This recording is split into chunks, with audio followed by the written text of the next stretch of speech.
ਜੀ, ਅਗਲੀ ਜਿਹੜੀ ਖਬਰ ਉਸ ਦੇ ਉੱਤੇ ਗੱਲ ਕਰਦੇ ਜਾਈਏ, ਇੰਗਲੈਂਡ ਦਾ ਰੁਖ ਕਰਦੇ ਹਾਂ। ਜਰਮੀ ਹੰਟ ਉਹਨਾਂ ਨੇ ਜਿਹੜਾ ਇਹ ਕਿਹਾ ਆ ਵੀ ਜਿਹੜੇ ਸੋਚ ਰਹੇ ਸੀਗੇ ਵੀ ਟੈਕਸ ਕੱਟਸ ਮਿਲਣਗੇ ਬਜਟ ਦੇ ਵਿੱਚ, ਕਹਿੰਦੇ ਵੀ ਉਹਦੇ ਹੁਣ ਘੱਟ ਹੀ ਜਿਹੜੇ ਆ ਅਸਾਰ ਨਜ਼ਰ ਆ ਰਹੇ ਆ। ਜੀ। ਨਵੇਂ ਜਿਹੜੇ ਬਣੇ ਉੱਥੇ ਦੇ ਪ੍ਰਧਾਨ ਮੰਤਰੀ ਰਿਸ਼ੀ ਸੁਨਕ ਜਿਹੜੇ ਆ, ਉਹਨਾਂ ਦੇ ਉੱਤੇ ਵੀ ਕਾਫੀ ਜਿਹੜਾ ਉਹ ਦਬਾਅ ਆ। ਉਹ ਜੀ। ਆਪ ਇੱਕ ਬਹੁਤ ਹੀ ਵੈਲਦੀ ਫੈਮਿਲੀ ਦੇ ਵਿੱਚੋਂ ਜਿਹੜੇ ਉਹ ਆਉਂਦੇ ਨੇ, ਹੂੰ। ਤੇ ਕਈ ਲੋਕ ਉਹਨਾਂ ਦੇ ਚਲੋ ਕੰਜ਼ਰਵੇਟਿਵ ਪਾਰਟੀ ਦੇ ਜਿਹੜੇ ਕੁਝ ਲੋਕ ਉਹਨਾਂ ਦੇ ਹੱਕ 'ਚ ਨੇ, ਬਾਕੀ ਲੋਕ ਉਸ ਦੇ ਉਲਟ ਵੀ ਆ, ਕਿਉਂਕਿ ਇਹ ਬੋਰਿਸ ਜੌਨਸਨ ਦੀ ਸਰਕਾਰ ਦੇ ਵਿੱਚ ਸੱਤਾਧਾਰੀ ਜਿਹੜੀ ਕੈਬਨਿਟ ਦੇ ਵਿੱਚ ਜਿਹੜੇ ਹੋ ਰਹੇ ਸੀਗੇ, ਤੇ ਜੀ। ਉਦੋਂ ਫਾਈਨੈਂਸ ਮਿਨਿਸਟਰ ਦੇ ਤੌਰ ਦੇ ਉੱਤੇ ਜਿਹੜੇ ਉੱਥੇ ਵਿਚਰਦੇ ਸੀਗੇ, ਤੇ ਉਹਨਾਂ ਨੇ ਜਿਸ ਤਰੀਕੇ ਦੇ ਨਾਲ ਉਦੋਂ ਰਿਸਟ੍ਰਿਕਸ਼ਨਸ ਜਿਹੜੀਆਂ ਲਾਈਆਂ ਜਾਂ ਕਿਹਨਾਂ ਨੂੰ ਛੋਟਾਂ ਦੇਣੀਆਂ, ਕਿਹਨਾਂ ਦੇ ਉੱਤੇ ਜਿਹੜਾ ਉਹ ਦਬਾਅ ਪਾਉਣਾ ਆ, ਹਾਂਜੀ। ਉਸ ਨੂੰ ਲੈ ਕੇ ਵੀ ਚਰਚਾ ਜਿਹੜੀ ਉਹ ਚੱਲਦੀ ਰਹੀ ਹੈ। ਪਰ ਜਰਮੀ ਹੰਟ ਉਹਨਾਂ ਨੇ ਵਾਰਨਿੰਗ ਜਿਹੜੀ ਇਹ ਦੇ ਦਿੱਤੀ ਆ ਵੀ ਟੈਕਸ ਕੱਟਸ ਦੇ ਲਈ ਬਜਟ ਦੇ ਵਿੱਚ ਕੋਈ ਵੀ ਜਗ੍ਹਾ ਨਹੀਂ ਹੈਗੀ। ਠੀਕ ਹੈ। ਇਸ ਟਾਈਮ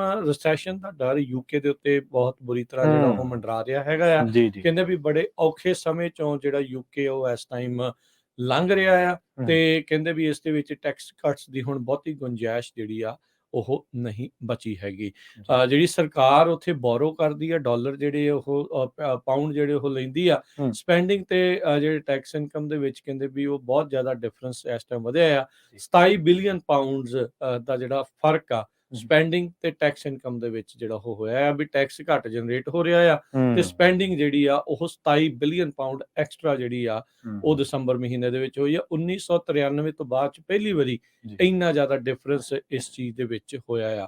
ਉਧਰ ਜਿਹੜੀ ਇਨਫਲੇਸ਼ਨ ਉਹ 10% ਦੇ ਉੱਤੇ ਵੀ, ਉੱਥੇ 10.5% ਦੇ ਉੱਤੇ ਯੂਕੇ ਦੇ ਵਿੱਚ ਜਿਹੜੀ ਉਹ ਪਹੁੰਚ ਗਈ ਸੀ। ਅਜੇ ਵੀ ਜਿਹੜੇ ਆ 40 ਸਾਲਾਂ ਦੇ ਉਹਨਾਂ ਦੇ ਇਤਿਹਾਸ ਦੇ ਵਿੱਚ ਯੂਕੇ ਦੇ, ਉਹ ਇਸ ਟਾਈਮ ਇਸ ਪੱਧਰ ਦੇ ਉੱਤੇ ਜਿਹੜੀ ਉਹ ਪਹੁੰਚੀ ਹੈਗੀ ਆ। ਪ੍ਰਾਈਮ ਮਿਨਿਸਟਰ ਰਿਸ਼ੀ ਸੁਨਾਕ ਜਿਹੜੇ ਉਹ ਕਹਿੰਦੇ ਆ ਵੀ inflation by the end of year ਉਸ ਨੂੰ ਅਸੀਂ ਕਾਬੂ ਦੇ ਵਿੱਚ ਜਿਹੜੀ ਉਹ ਲੈ ਆਵਾਂਗੇ। ਤੇ ਪਰ ਜਰਮੀ ਹੰਟ ਨੇ ਇਹ ਇਸ਼ਾਰਾ ਕਰ ਦਿੱਤਾ ਵੀ ਕੋਈ ਬਹੁਤੇ ਟੈਕਸ ਕੱਟਸ ਦੀ ਉਮੀਦ ਸਾਡੇ ਤੋਂ ਨਾ ਰੱਖਿਓ। ਜੀ। ਆਪਾਂ ਅਗਲੀ ਖਬਰ ਦੇ ਵੱਲ ਵਧੀਏ ਤੇ ਰੁਖ ਕਰੀਏ ਸੋਮਾਲੀਆ ਦਾ, ਜਿੱਥੇ ਕਾਫੀ ਉਤਰਾਅ ਚੜਾਅ ਨੇ, ਸਥਿਰਤਾ ਬਹੁਤ ਹੈ। ਅਮਰੀਕਾ ਦੇ ਵਿਸ਼ੇਸ਼ ਆਪਰੇਸ਼ਨ ਬਲਾਂ ਨੇ ਉੱਤਰੀ ਸੋਮਾਲੀਆ ਦੇ ਵਿੱਚ ਇਸਲਾਮਿਕ ਸਟੇਟ ਦੇ ਨਾਲ ਜਥੇਬੰਦੀ ਦੇ ਨਾਲ ਜੁੜੇ ਕਿ ਲੀਡਰ ਤੇ ਹੋਰ 10 ਅੱਤਵਾਦੀਆਂ ਨੂੰ ਮਾਰ ਮੁਕਾਉਣ ਦਾ ਦਾਅਵਾ ਕੀਤਾ।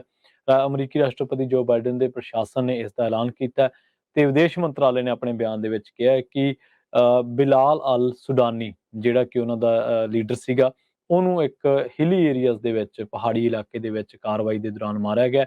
ਇਸ ਨੇ ਕੌਮਾਂਤਰੀ ਅੱਤਵਾਦੀ ਜਥੇਬੰਦੀ ਨੂੰ ਵਿੱਤੀ ਸਹਾਇਤਾ ਜਿਹੜੀ ਆ ਉਹ ਪ੍ਰਦਾਨ ਕੀਤੀ ਸੀ। ਤੇ ਆਪਾਂ ਦੇਖਿਆ ਸੋਮਾਲੀਆ ਦੇ ਵਿੱਚ ਕਾਫੀ ਸਮੇਂ ਤੋਂ ਜਿਹੜੀ ਇਹ ਸਿਆਸੀ ਸਮਾਜਿਕ ਸਥਿਰਤਾ ਦਾ ਸੋਮਾਲੀਆ ਸਾਹਮਣਾ ਕਰ ਰਿਹਾ, ਤੇ ਉੱਥੇ ਇਸਲਾਮਿਕ ਸਟੇਟ ਦਾ ਖਾਸਾ ਦਬਦਬਾ ਹੈ।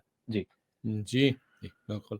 ਬ੍ਰੇਕ ਦਾ ਵਕਤ ਹੋ ਗਿਆ। ਬ੍ਰੇਕ ਤੋਂ ਬਾਅਦ ਦੇ ਵਿੱਚ ਇਕਨੋਮੀ ਦੀਆਂ ਗੱਲਾਂ, ਕੀ ਜਿਹੜਾ ਚੱਲ ਰਿਹਾ ਹੈ ਇਸ ਟਾਈਮ ਯੂਐਸ ਇਕਨੋਮੀ, GDP ਦੇ ਨੰਬਰ ਆਏ ਨੇ, ਇਨਫਲੇਸ਼ਨ ਕਿੱਧਰ ਨੂੰ ਜਾ ਰਹੀ ਆ, ਕੀ ਕਹਿੰਦੀ ਹੈ ਯੂਐਸ ਇਕਨੋਮੀ, ਉਸ ਉੱਤੇ ਜਿਹੜੀ ਉਹ ਆਪਾਂ ਚਰਚਾ ਕਰਾਂਗੇ, ਤੇ ਹੋਰ ਅਹਿਮ ਜਾਣਕਾਰੀਆਂ ਲੈ ਕੇ ਹਾਜ਼ਰ ਹੋਵਾਂਗੇ।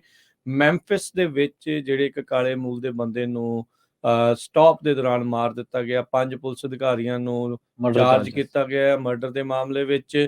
ਉਸ ਦੀ ਜਿਹੜੀ ਵੀਡੀਓ ਰਿਲੀਜ਼ ਹੋਣ ਵਾਲੀ ਆ, ਉਸ ਨੂੰ ਲੈ ਕੇ ਕੀ ਤਣਾਅ ਜਿਹੜੇ ਉੱਥੇ ਬਣੇ ਪਏ ਆ, ਕੌਣ ਕੀ ਆਖ ਰਿਹਾ, ਉਹਦੇ ਪਰਿਵਾਰ ਵਾਲੇ ਕੀ ਆਖਦੇ ਆ, ਲੀਡਰਸ ਜਿਹੜੇ ਉੱਥੇ ਦੇ ਕੀ ਆਖ ਰਹੇ ਆ, ਉਸ ਉੱਤੇ ਆਪਾਂ ਨਜ਼ਰ ਬਣਾਵਾਂਗੇ। ਮਿਲਦੇ ਆ ਸਾਰਿਆਂ ਨੂੰ ਇੱਕ ਬ੍ਰੇਕ ਤੋਂ ਬਾਅਦ।